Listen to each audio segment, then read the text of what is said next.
The greatest triumph of civilization is often seen as our mastery of heat.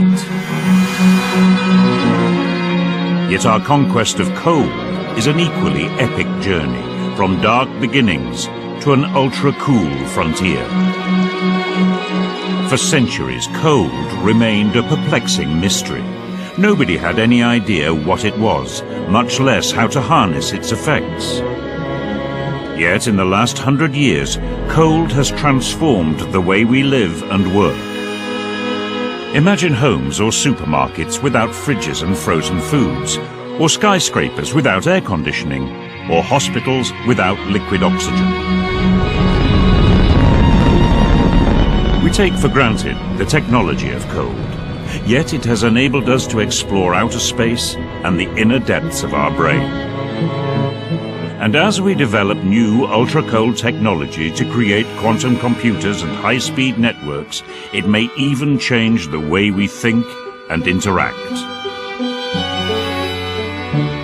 This is the story of how scientists and dreamers over the past 4 centuries plunged lower and lower down the temperature scale to conquer the cold, enrich our lives, and attempt to reach the ultimate limit of cold. A holy grail as elusive as the speed limit of light.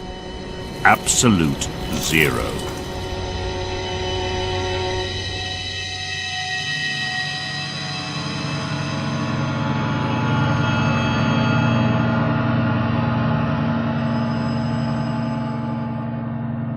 Extreme cold has always held a special place in our imagination. For thousands of years, it seemed like a malevolent force associated with death and darkness. Cold was an unexplained phenomenon. Was it a substance, a process, or some special state of being? Back in the 17th century, no one knew, but they certainly felt its effects in the freezing London winters. 17th century England was in the middle of what's now called the Little Ice Age. It was fantastically cold by modern standards. You have to imagine a world lit by fire in which most people are cold most of the time. Cold would have felt like a real presence, a kind of positive agent that was affecting how people felt. And that fitted nicely with the most orthodox received view that natural philosophers had inherited from the Greeks, from Aristotle, hundreds of years earlier, that there are 2 agents in the world, hot and cold. They function symmetrically. They can combine or separate. Back then, people felt at the mercy of cold. This was a time when such natural forces were viewed with awe as acts of God. So anyone attempting to tamper with cold did so at their peril. The first to try was an alchemist, Cornelis Drebbel. On a hot summer's day in 1620, King James I and his entourage arrived to experience an unearthly event. Drebbel, who was also the court magician, had a wager with the king that he could turn summer into winter. He would attempt to chill the air in the largest interior space in the British Isles, the Great Hall of Westminster. Drebbel hoped to shake the king to his core. He had a phenomenally fertile mind. He was an inventor par excellence. His whole world was steeped in a world of alchemy, of perpetual motion machines, of the idea of time, space, planets, moon, sun, gods. He was a fervently religious man. He was a person for whom nature presented a a galaxy of possibilities. Dr. Andrew Shidlow, a chemist with a lifelong fascination for Drebbel, enjoys his reincarnation as the great court magician. Like most alchemists, Drebbel kept his method secret. Dr. Shidlow wants to test his ideas on how Drebbel created artificial cold.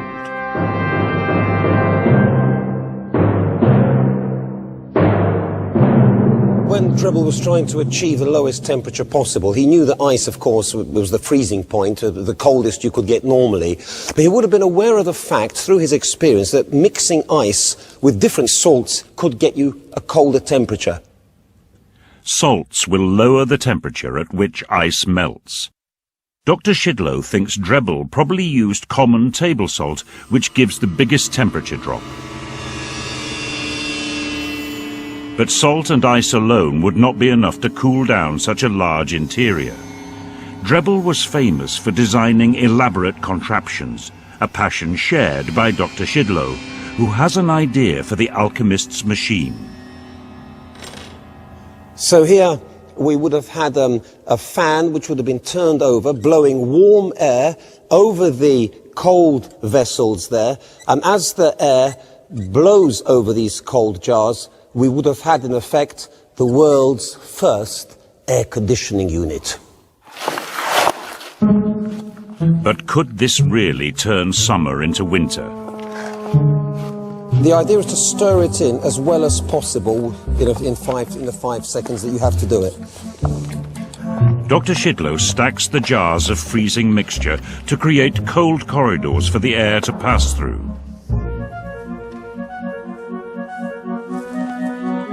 Right, we can feel it's very cold.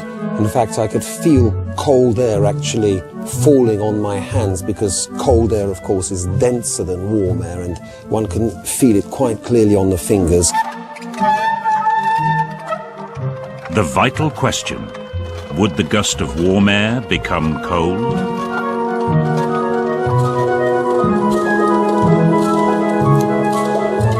Woof, I can feel certainly a blast of cold air hitting me as that second cover was released.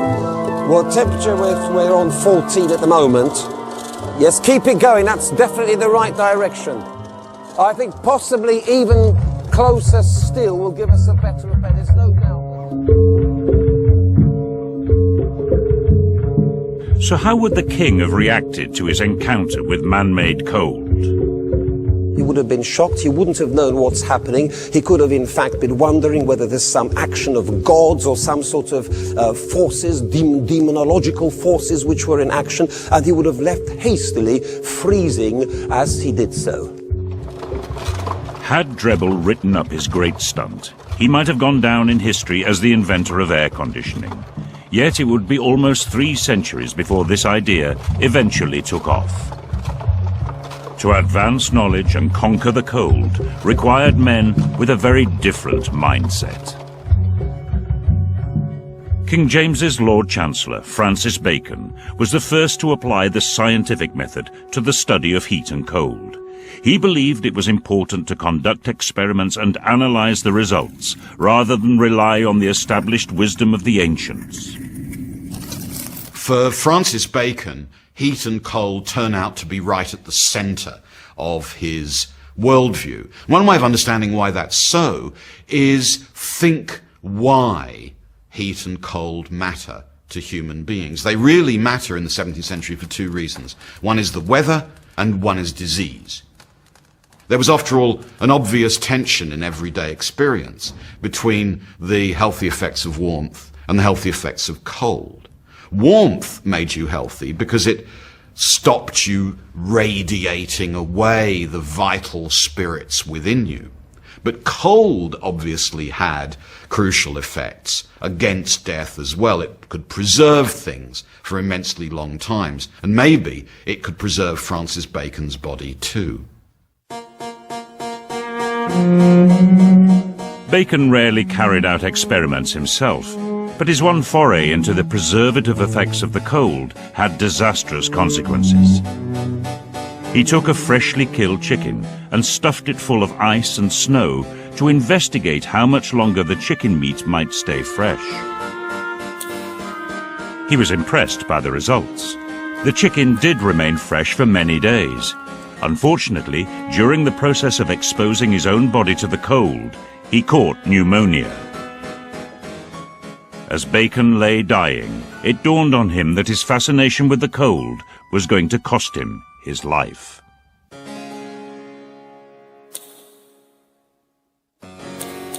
The irony, tragedy of that rather sad experiment didn't dissuade his followers from doing more experiments on ice and snow and its vital or preservative effects.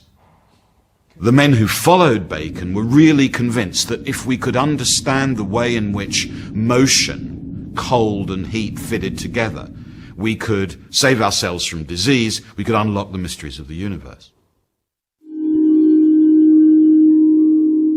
This fundamental question, what is cold, haunted Robert Boyle, who was born the year after Bacon died.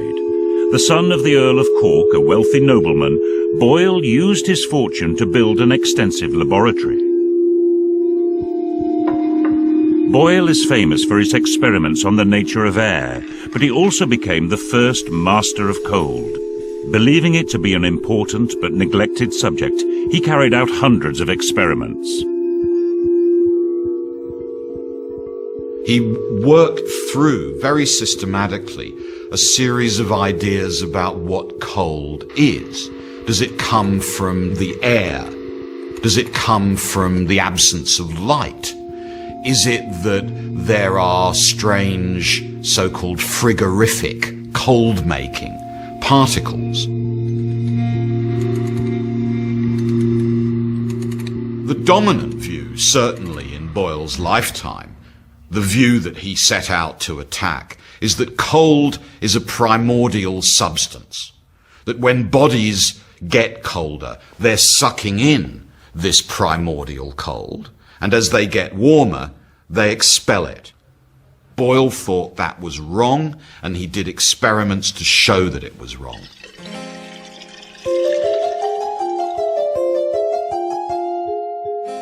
Boyle was curious about the way water expanded when it turned to ice.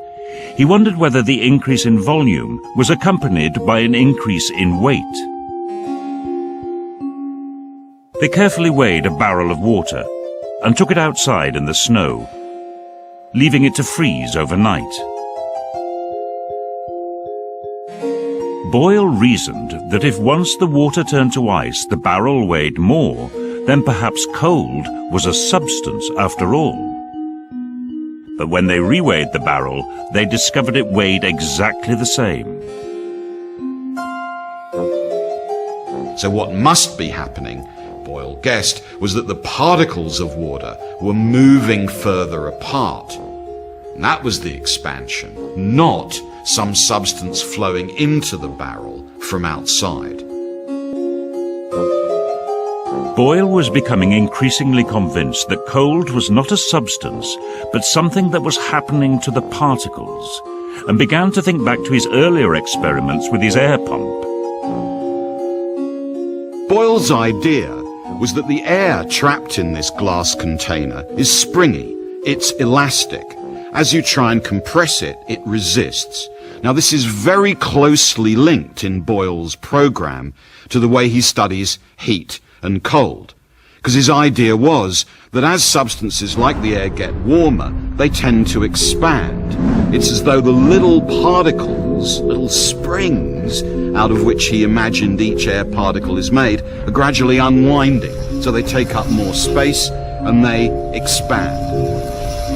Boyle's conclusion here was that heat is a form of motion of a particular kind, and that as bodies cool down, they move less and less. Boyle's longest published book was on the